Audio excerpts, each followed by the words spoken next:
Oh, I'm unmuted. Hello, people can hear me? Wait a few more minutes.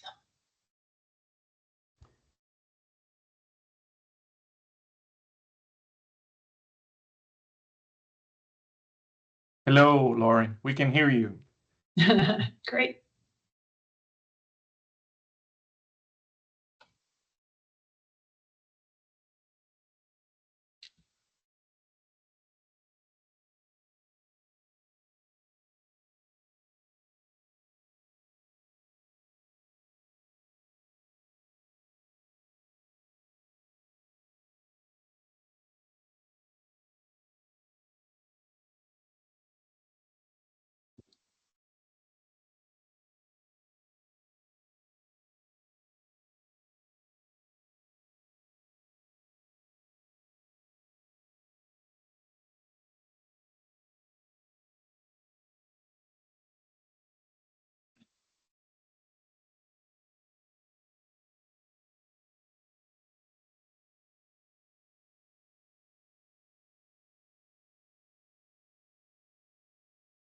We'll give folks a few more minutes to join.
Okay. Yeah, JC. All right, you're on. And are we in? Yeah. So, can they Yes. hear? Can they Hey, see? Jose, Yes. Hello. can you hear me okay? Yes, we can hear you just fine. There you are. Okay. So if you want to sit right here, you right there. I got you, dude. Thanks, JC. Can you see me okay too? We see Yeah. the conference room. We see you. Hello. Yep. We see the side of you. Okay, here, I'll move. Maybe the other chair was better. Okay. Camera's following me here. I think I'm good now.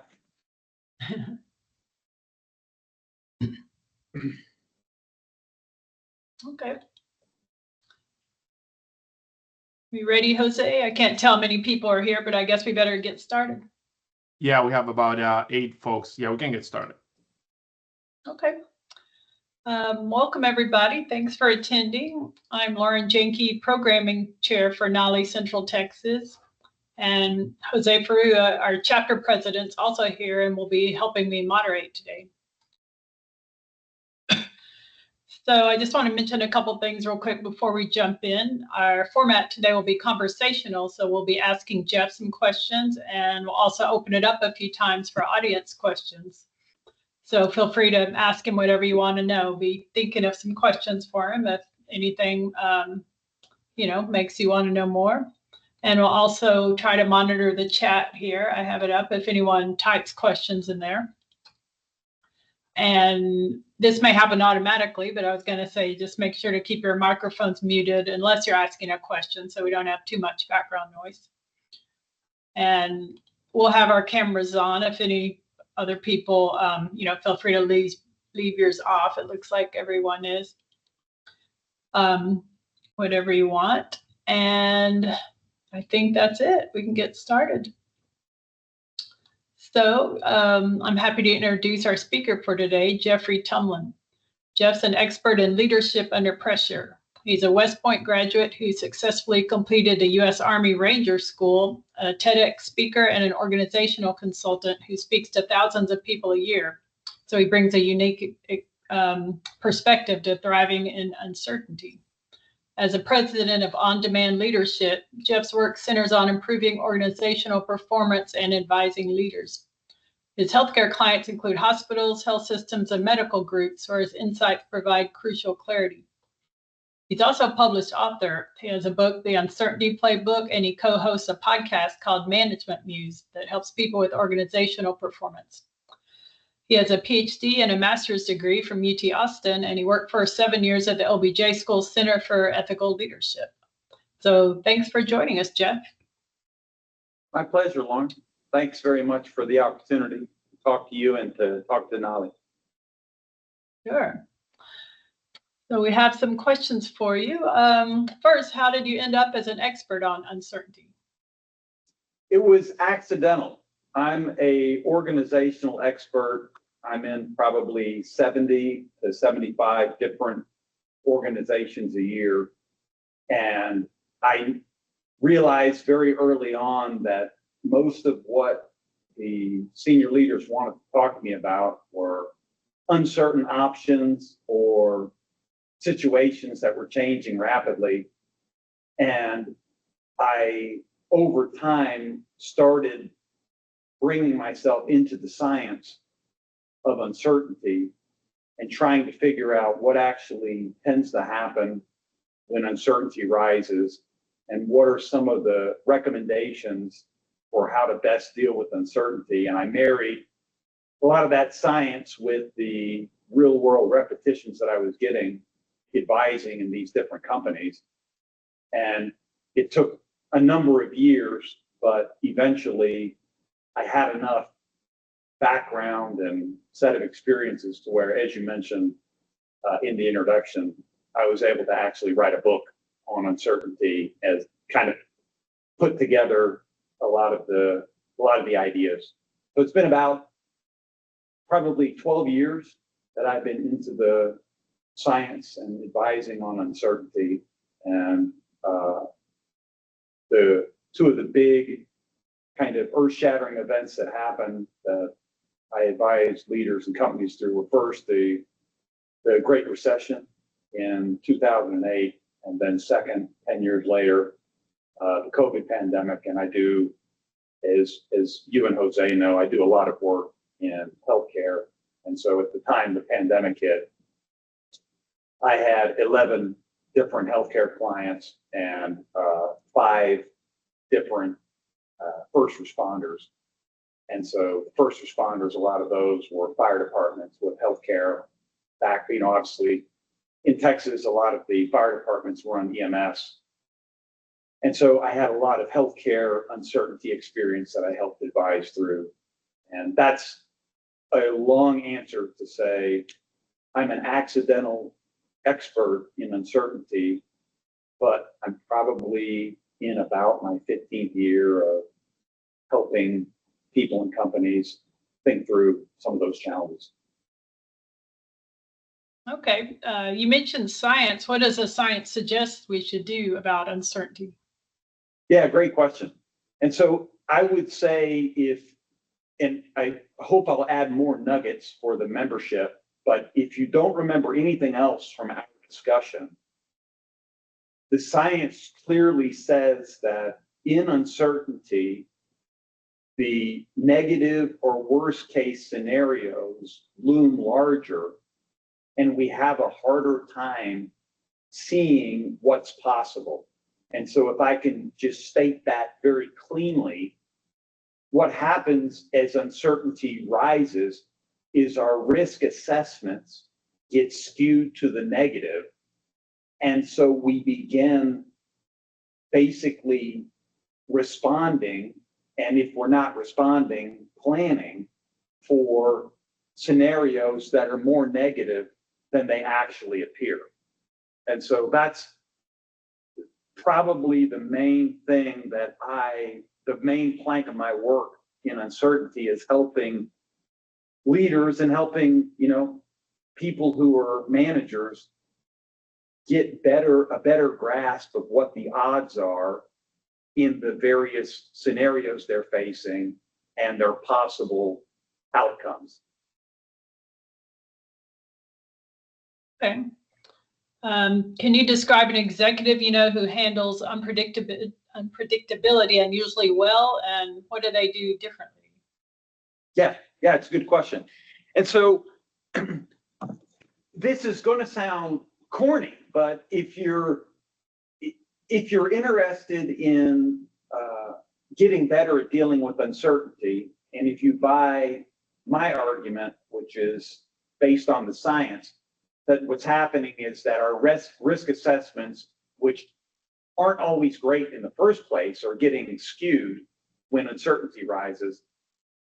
The solution is to actually what's called get better at risk calibration, which it means over time that you're actually better able to make predictions. They won't be accurate, but you're getting, or let me say it differently. In the beginning, your predictions are going to be very inaccurate, but over time, you can improve that a great deal. And so the best person that I've ever met, and he helped me learn how to go down this path, was a hospital CEO. And he had a notebook, and he would write down basically every time he worried about something, like, I don't think my CNO is happy. He would then make a prediction, like, is my CNO going to be better in a week? I think here's my percentage, and here's how confident I am. And he would, for almost everything that worried him, he would make a prediction about. And then in a week later, he could go back and he would look at, well, is my CNO better? And I was 80% confident that she would be better in a week. And here we are a week later, and she's better. And so that was a good prediction. Or I was way off on this. And what did I learn? And, what's my prediction? This vendor, I'm worried about this vendor we have, that they're not going to be able to fulfill their part of the service agreement. And so instead of worrying about it, and again, the more uncertainty, the more these are negative. The more you think, my CNO is never going to be happy and she's going to leave, and I've got this big hole because my other nurses aren't ready to step into her shoes, and this vendor isn't going to be able to come through with this, and so we're going to lose this grant. And these are smart people, and I've watched people, and I'm the same way. I have the same type of life that everybody listening to this call has, where there's a million things that I worry about. But what this CEO taught me is, for almost everything I'm worried about, I can make a prediction. And in the beginning, it's going to be terrible. But if I do this for a year, I will slowly get better. And once I make my prediction, I can park a lot of these worries and get back to doing my work or living my life kind of more fully and more completely. So I'll share a personal example. Like, virtually everything in our life you can make a prediction on, and if you do this for a while, you get better at it. And so 6 years ago, my dad was diagnosed with Alzheimer's, and that's obviously bad news. And we know, everybody on this call knows the progression of what Alzheimer's does to people. And we wanted to keep him at home, and my mom was going to be the caregiver, but she's 80 years old. And so it spun off all of these concerns, and taking a page from the playbook of that hospital CEO, I started tracking our risks and trying to calibrate, what's the risk of my mom burning out? How long do I think my dad is going to live? And again, you can do some research, and there's some answers to, with my dad's condition, what was his life expectancy? I actually got advice from a bunch of physicians. And so they gave me a number, and they said he's probably going to live 6 years. And then I can say, all right, well, how confident am I of that? Their assessment, I'm 70% confident. Then what do I think? What's the chance that my mom is going to burn out what is the chance that my mom burns out in 6 years if she's the primary caregiver and we don't have help? Well, probably close to 100%. And how certain I am? I'm about 90% certain. And so that then spins off a lot of actions that we can take.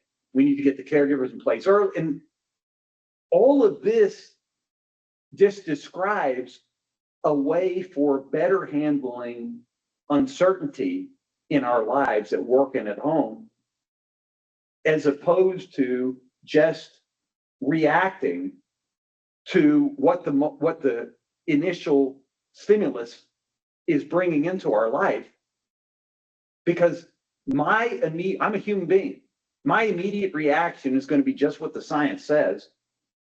I'm going to think that this Alzheimer's diagnosis, bad that it is, I'm going to think it's worse than it actually is. And then I'm going to be far more worried about my mom than I actually should be. And all of that, to get down to brass tacks of what uncertainty does, it screws up our risk assessments to the negative. And that does two things. Number one, it causes us to waste time thinking about scenarios that are unlikely to happen to the negative, basically makes us nuts. And that decreases my performance. I'm not as good at the work I'm supposed to be doing, and it decreases my quality of life. Poor risk assessment leads to lower degraded performance, leads to less quality of life. That's the fundamental negative cycle of uncertainty and its impact on human beings. The solution is my recommendation is get better at estimating your risks. Every time you have a worry, put a number and a confidence interval on it, and then track how you're doing. And over time, you will actually get better at grounding yourself in the reality. Each of us, we have this many problems. They're this big. But when uncertainty creeps in, we puff them up to this big. And that puffed up, that's harder to live with than actually attacking the problems we do have. That's Very interesting. interesting. I had a question before I turn it over. So it's not really like worst case scenario, planning for the worst case. It's kind of a more strategic way to handle that risk, I guess. Yeah. And I like how you said you can get better at it over time. So. Yeah. My basic message is uncertainty will make you obsess about the worst case, and it almost never happens. The worst case almost never happens, and we waste time. And not that we shouldn't devote a little bit of our time to having protection against the worst case, but the most of our time should go to the most likely. And then, thousands and thousands of people have learned how to get better at risk calibration. There's 2 books, they're popular press, that you can read. One is called Super Forecasters by Philip Tetlock, which he's famous for proving 20 years ago that people on TV giving advice are no better than chance at what they're predicting. And the reason for that is because people on TV are predicting either finance usually or geopolitics, and those are unpredictable. That's completely different. Me predicting what's going to happen between Israel, Iran, and America is completely different than me predicting if my mom is going to burn out in 6 years because my dad has Alzheimer's. One is this small, and it's still subject to variance, but it's this big, and the other can't be predicted. And so he became famous for showing everybody trying to predict politics and the stock market, it doesn't work. But then there are a lot of things you can predict. And so he has created, for decades, he's measured the people who are very good at predicting events, a singular event. Will Iran bomb Israel in the next 2 weeks? Is completely different than what's going to happen between Iran or Israel and the United States in the next 2 years. Those are entirely different. And so these very discrete predictions, the book is called Super Forecasters, and there are thousands of regular people all over the world. Their basic traits are they're people like listening to the call. They have good education. They have some experience. They're well-read. They're reasonable and thoughtful. And these people who over time have tracked their own risks and done their own calibration typically perform better at those specific questions about, pick a domain than the experts. And they call them super forecasters. That's the first book.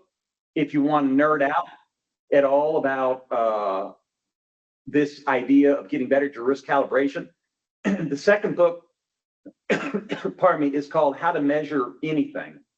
And I've forgotten, the name escapes me, but it's a fairly well-known risk analysis and quantitative researcher who put that book together. That one's called How to Measure Anything, and the other book is called Super Forecasters by Philip Tetlock. But if you've never read a page of any of that, all you have to do is every time you're worried about something, make a prediction about it and put your confidence interval and track that for a few months, and you'll get better. And you'll do less unnecessary worst case worry and more most likely scenario kind of worry that allows you to move forward with a plan and instrumentally attack these problems this big, as opposed to tilting at the windows of the puffy stuff over here. Makes sense. Jose, do you want to read the question in the chat, or do you want me to? Yeah, please go ahead. Okay, we have a question from Brandon for Jeff. In fast-changing healthcare environments where uncertainty is constant, from regulatory shifts to multi-state payer dynamics, what's the most effective way for leaders to help their teams stay grounded and productive without offering false certainty? And how do you recommend balancing clarity with humility when the path forward is genuinely foggy for the team? Yeah, it's a great question. Yeah, so my basic recommendation is to tell people as much as you actually know.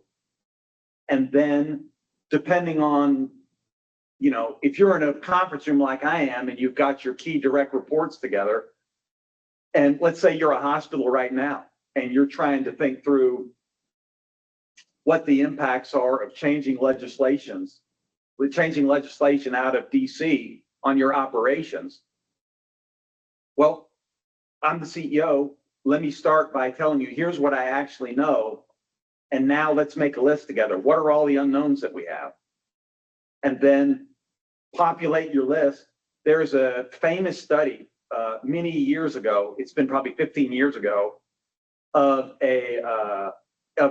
it came out of academia, so it came out of university, but basically a professor at the end of the classes, before the students did the evals, would tell the students, let's talk about everything that you liked, and they would make a list, and he would say, now let's talk about everything you didn't like, everything I could have done better. And they would make these long lists of all the things like, the tests were too hard, and, and his colleagues thought he was insane for doing that right before giving the evals, but he was doing the studies that showed when you do that, people actually score you higher. Mm-hmm. And the reason is because when you just think in your head of everything, again, it's back to this uncertainty makes you think things are worse than they are.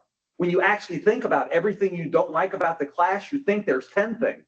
But if I make you write it on the board, there's only 5. And like this finding replicates in almost, this sounds insane, and no restaurant I know does this, but they study this in restaurants, that if you actually ask people, tell me everything you didn't like about your meal tonight. Tell me, people leave happier than if you don't do that, because they realize there's not that much I didn't like. It was hard for me to think of the things I didn't like. And so it has this weird kind of skew. And so people like me, my job is to try to help people navigate the uncertainty. And so we list all the time, what are all the bad things? Tell me all the bad things that could happen from this legislation. And right now, everybody, me included, off the top of my head, I say, oh, there's 20 things. There's 20 bad things. But if we did a drill and we listed them all right now, there'd be 6. And again, 6 is this big, 20 is this big. And so my answer to Brandon's question is baseline. In uncertainty, tell people everything that you actually know.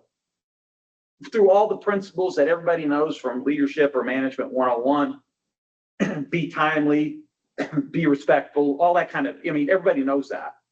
And then I would do a step 2, and I would get all the worries out on the table.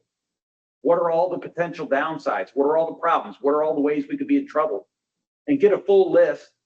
And the first thing that'll happen, instead of 20, you'll only be dealing with 6. And then of the 6, you can make a plan for some of them. What's our protection? If number 3 happens, what are we actually going to do? Do we have a protection against some of these things? And you'll realize, again, my privilege is that I get a lot of repetitions doing things like this. And so I will, when you list in a company, I could take almost probably anybody in this call, and if we listed all of the ways that legislation could negatively impact your company, you'll think there's more than there actually are. And then when we get them on the board, you'll realize that of all the actual problems that you have, 60% of them you already have protection against.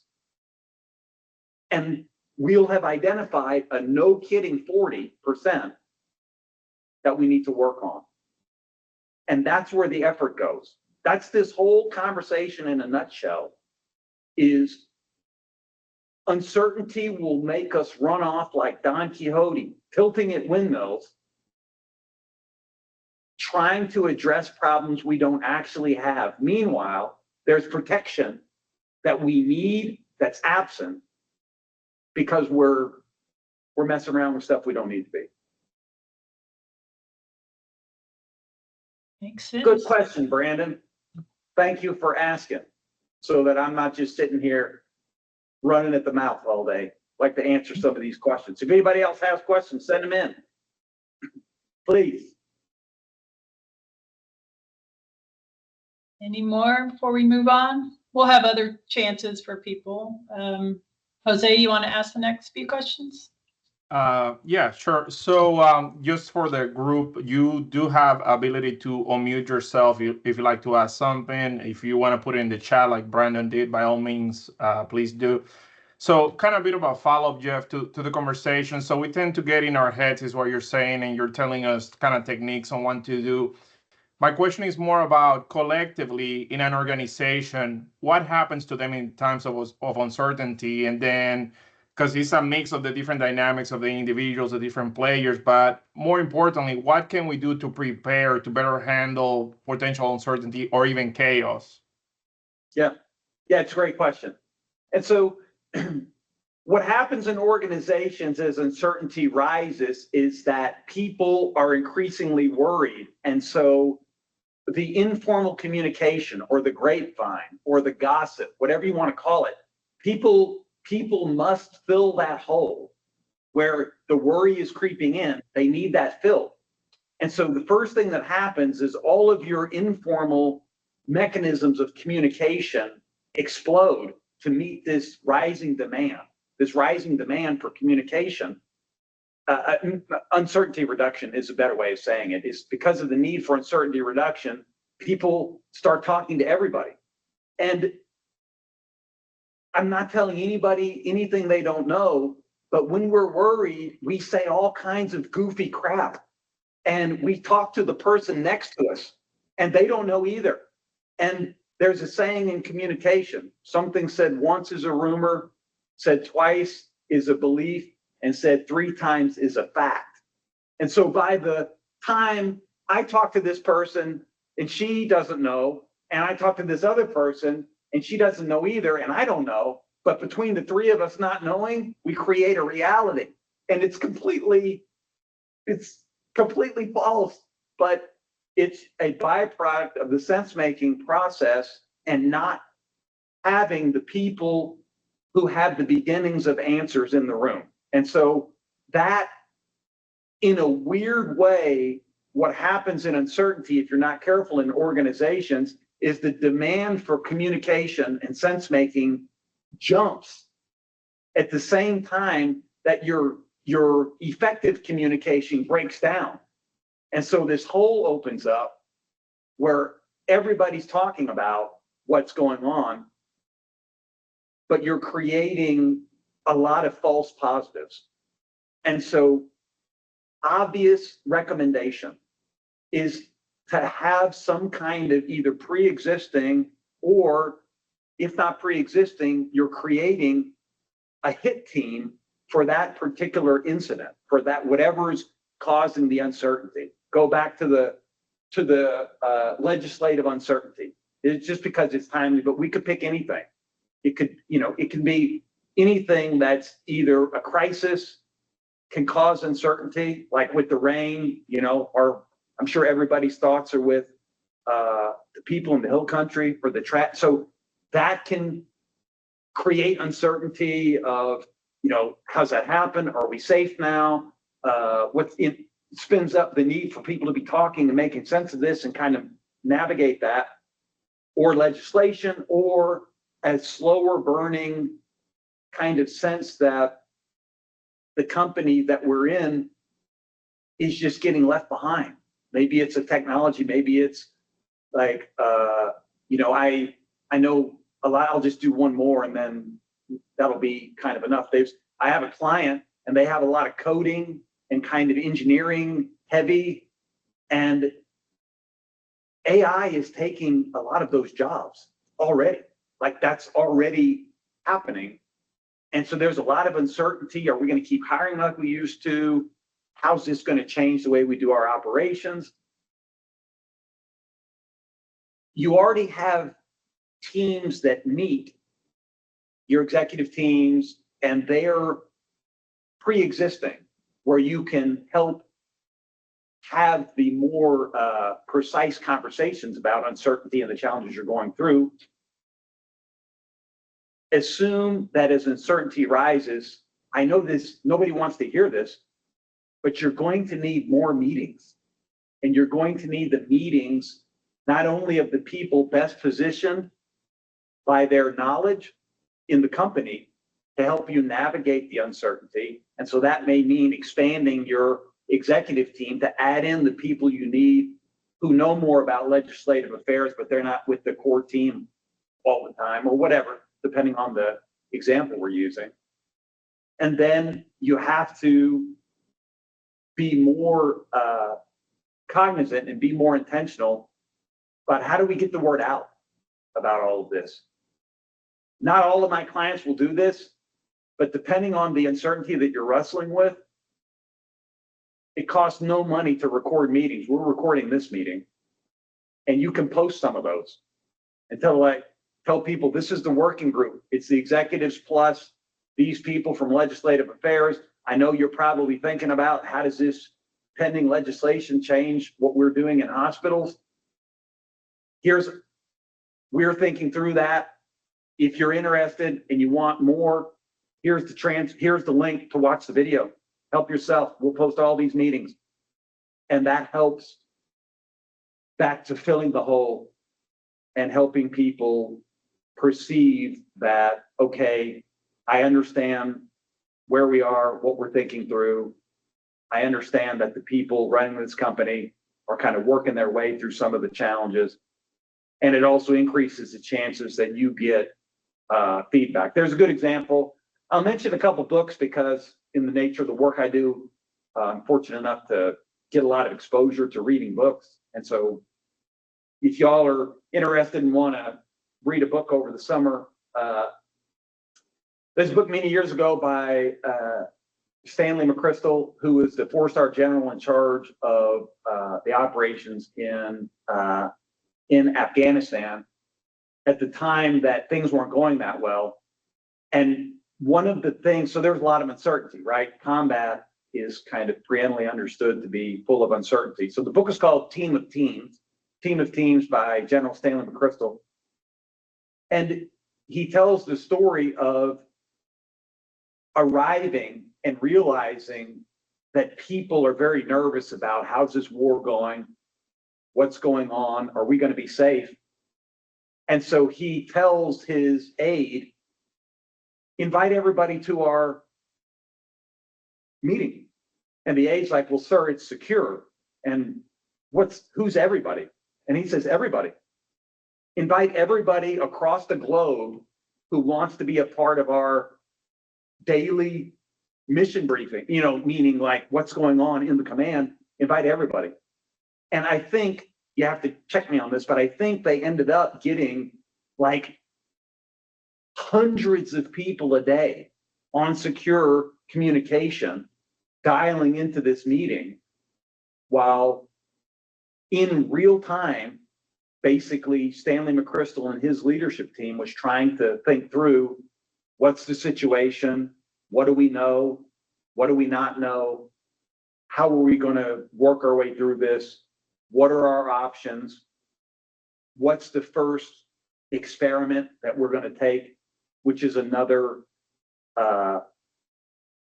pivotal tentpole in uncertainty, is recognizing you don't always have to commit and go all in to a certain path because that increases the chances of being wrong. And so you might instead take small little, we're going to try this and we'll do it for 2 weeks and we'll see what happens. And we're going to go this way. If that doesn't work, and we'll make our adjustments. But I remember that story because it was a brilliant response to uncertainty and the need for people trying to, I always assume that everybody's trying their best to help do the work well and make the organization better. And I think a piece of that probably Stanley McChrystal was trying to grasp of how do I take this very uncertain situation and help people navigate through this fog, and let's do it together in real time. And invariably you get the benefit of also not only demonstrating what you know and trying to clear some of the fog and itemizing the full range, this big of what you don't know, not this big, but then you also get that feedback coming in, which can improve the knowledge, which then improves the decision making and so forth. Good. Well, thank you for that answer and the examples and the references. Do you think, Jeff, in these times, obviously we're living, very uncertain times, news break every day about something new. Do you think that perhaps we're getting more sensitive because there's more exposure? And what would you say we should do to be as objective and as cool as possible? And under these, uncertain times, to keep it here, bring it home, how do we attempt to thrive in these times? How do you think we can find opportunities in these challenging times? Yeah, it's a great example. Thanks for the question. I think the first thing is unless there's an absolute need for it, try to put yourself on a current events / news / social media diet. And so reduce your exposure to the, I like knowledge, I like news, but a lot of, we were never meant to absorb this many opinions about the world at once. And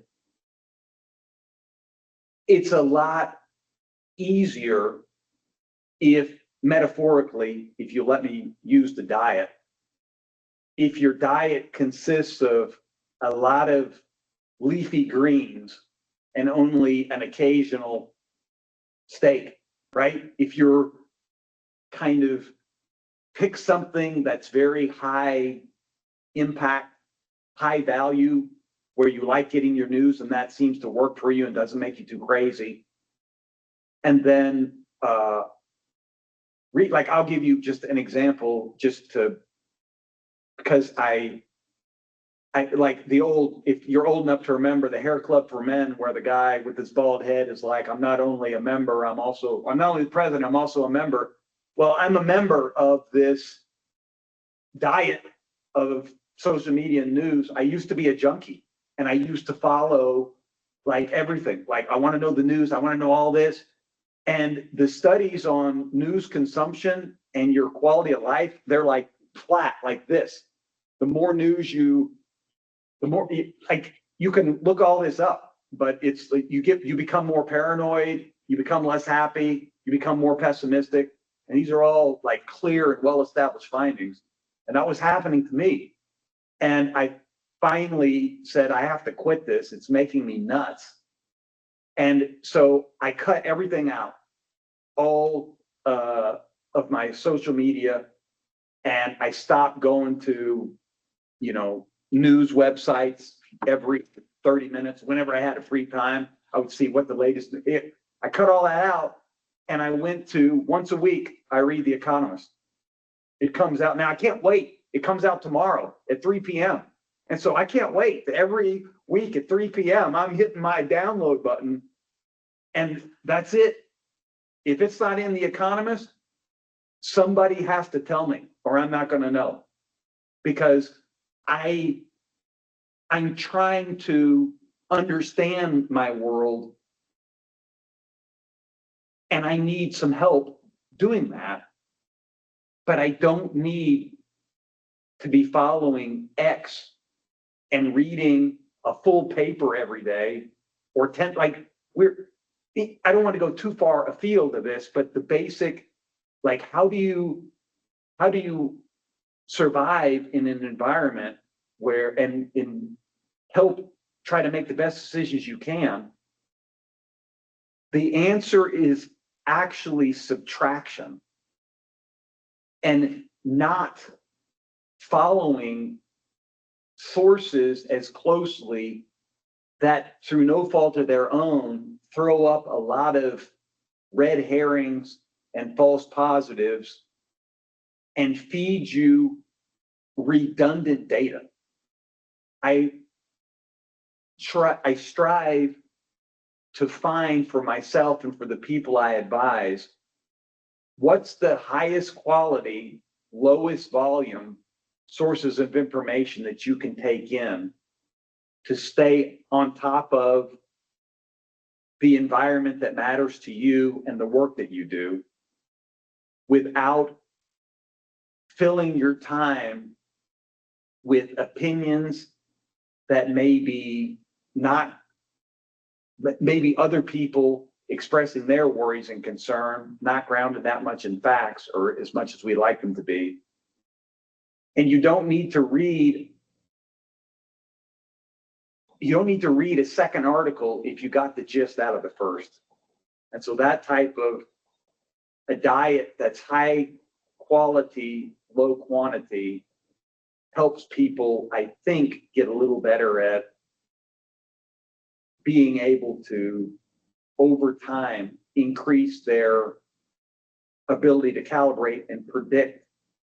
It will never be perfect. I'm not suggesting that we can predict any of the main things in our life, but we can get better at having our hunches so that we're more often spending our precious time and energy taking action or consciously deciding not to take action based on what is more likely to be come to fruition, even in uncertainty. Good, good. Well, thank you. As a reminder, you are welcome to unmute yourself if you have questions or type them in the chat. Anybody has any questions? All right, I will pass it back to Lauren. We'll have a few more questions, but by all means, please feel free to ask anything you'd like to learn from Jeff. Lauren? Okay. I want to mention real quick that for some reason my chat doesn't work, so I don't know if other people are having that issue, if that's slowing down. Mine says chat only available during the meeting, and I click on it, nothing happens. I've never seen that before, so I don't know if that slowed some people down. But all right, I'll ask a few more questions, and then people can have a chance for final questions, so you can keep thinking.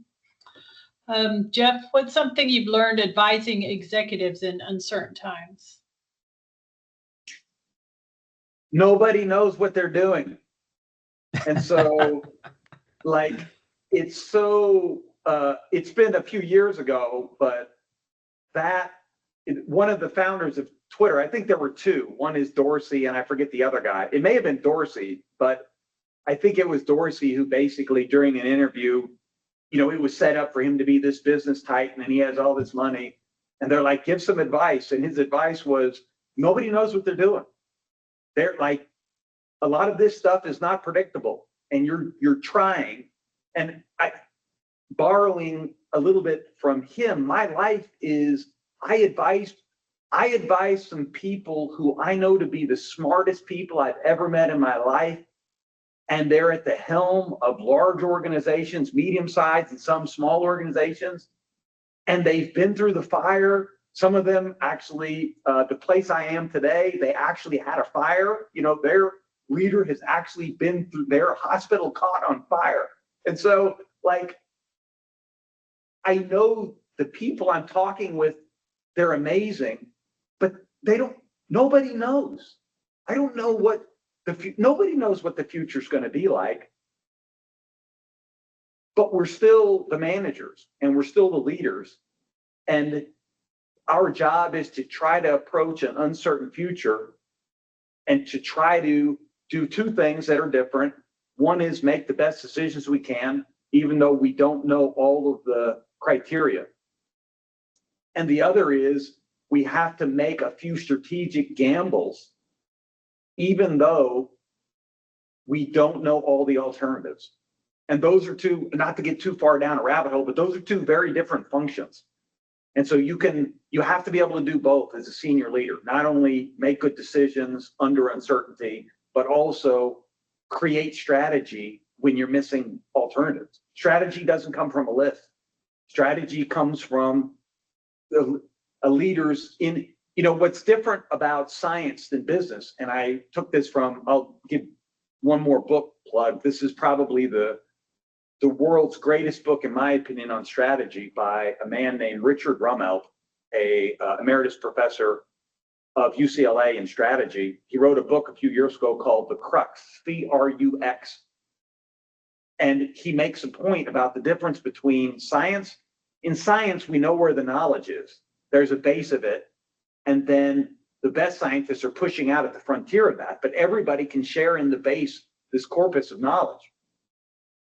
But in strategy, nobody knows your company except for a handful of people on the inside. And so there is no corpus of knowledge. Your hospital, that strategy is going to be different for you than a hospital 50 miles down the road. Because it's not, and the people 50 miles down the road will not be able to give you advice about your hospital, because they are not going to be able to generate the strategic alternatives, some of which may be that you actually have to fix things that are broken inside. Like about a third of the times in strategy, your actual strategic objective is, we got something busted inside we have to fix. Nobody will know that except for the people inside. And so makes the job exciting. But how do I make good decisions even under uncertainty, when left to my own devices, I'm going to seek out too many opinions, and I'm going to go down a rabbit hole that's going to be a little bit too negative, and I'll miss some of the options in front of me. And how do I create a strategy when there's no when I have to create the alternatives and the list is going to be incomplete, and then I'm going to have to pick anyway. That's the job. And what can help some of these ideas we talked about? Obviously, I just wrote my own book. You mentioned it before, but some of these other books that I've mentioned that can help for making better strategy on uncertainty, The Crux by Richard Rummelt, for being able to learn a little bit more about making good risk calibration, how to measure anything. And then the second book along that line, Super Forecaster by Philip Tetlock. And if you're looking for an enjoyable summertime read about some of these conditions in a historical case, you can read the book Team of Teams, which I mentioned a few minutes ago by Stanley McChrystal. And that spending time, I know this, I'm not beating up social media because it's good for what it does, but the answers to your uncertainty problems are, let me say it differently. Hey, let me give a plug for social media. And so when my dad had his Alzheimer's, we used social media to find a support group in Houston where my mom was, my dad was, and that led us to an organization called Amazing Place, where my mom was able to actually take some classes and to be a better caregiver. And so there's a lot that social media can do for us. But I know it seems old school to recommend a book, but all these books that I mentioned, they're really good at helping us educate ourselves and try to equip ourselves to be best positioned to solve the problems we actually have, to be less likely to spin up overly negative scenarios. And we won't always be able to grab them, but we'll be more likely to be able to find an opportunity through the fog than we would have otherwise. This path that we're talking about today, working, leading organizations through complexity, has been well studied. Our job is to try to be acting on what's actually in front of us, not our phantoms, self-created, that are taking our time and energy. Fear of the unknown, I guess. Are there things that surprise you about people's usual approach to unpredictable situations?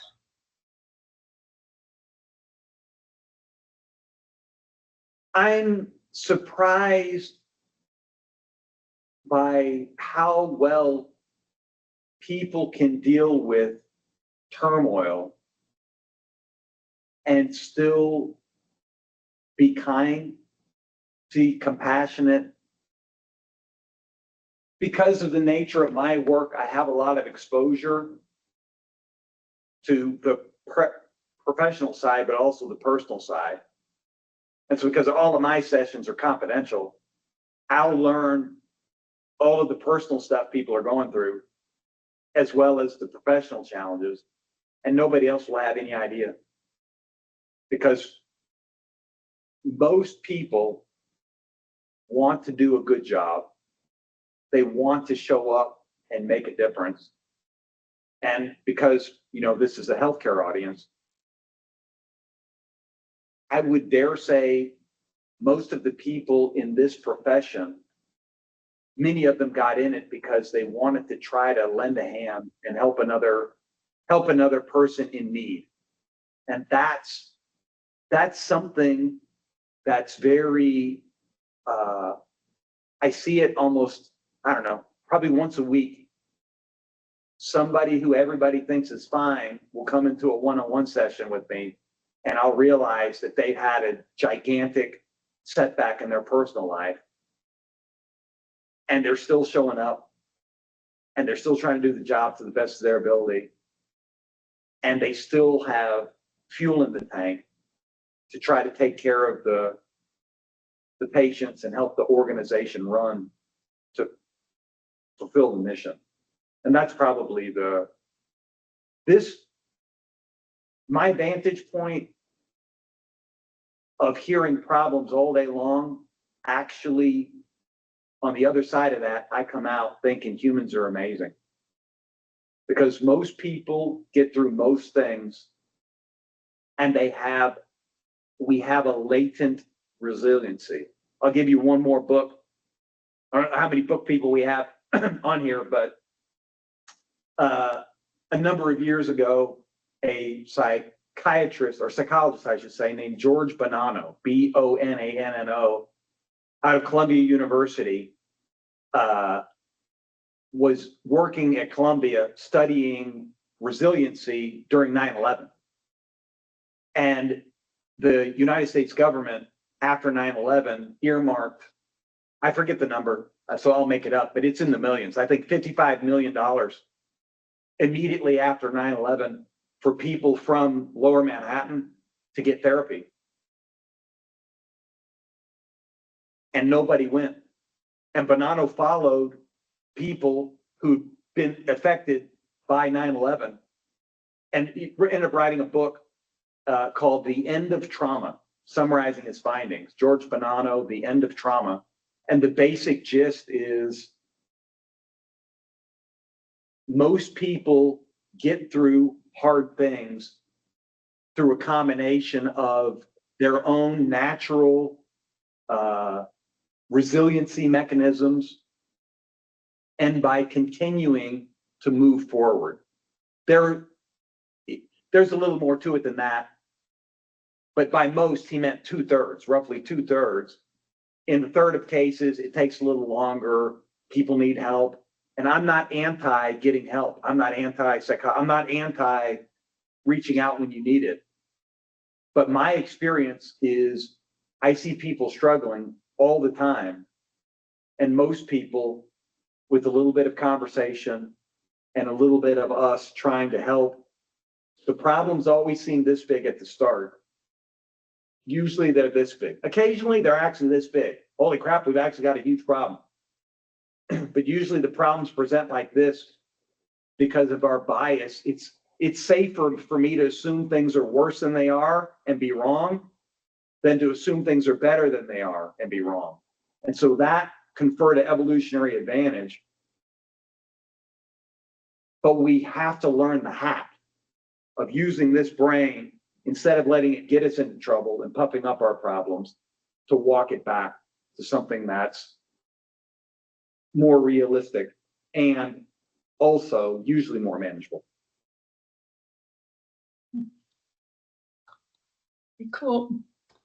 All right, I just have one more question, and we can use the last couple minutes to see if people have any more in the audience. I don't see any more in the chat right now, I don't think, but if you could give only one piece of advice today to help people thrive in uncertainty, what would that be? Every time you're worried about something, make a prediction, put it in your phone, write it down, a prediction and a confidence interval, and then set it aside and see if you're right or you're wrong. And within a week, your worries will decrease. And within 2 weeks, you'll start to get better at actually knowing where should I act and which is likely to be a false positive. That's it. If I only have one piece of advice, take every worry and make a prediction, and then track how you do. Your worries will recede almost immediately. And in a couple weeks, you'll have a clearer picture of our time on this earth and our energy is limited. Uncertainty makes us waste our time. And we chase down things that we shouldn't. Meanwhile, the priorities, business priorities, personal priorities, home priorities, get lost, not lost, but they get muddled. And that's not That's not what we wanted. Very good. Yeah. Well, Anyone else? Anyone else? Yes. Oh, folks are thanking Jeff. Yes. Jeff, thank you for your time and sharing your knowledge and wisdom. I want to thank everyone for joining the session. Please follow us in LinkedIn, NALHE Central Texas. We will have other events. August 14, we have a luncheon, and then we'll have some AI series. More details to come on that. So thank you, everyone, and we will finish on time. So I appreciate you, Jeff, again, and thank you for all the tips you've given us today. Thanks, folks, for joining. My pleasure. Thanks so much. Bye-bye. Bye, everybody. Happy summer. You too. Thank you. Bye-bye. Thank you. Bye. Bye.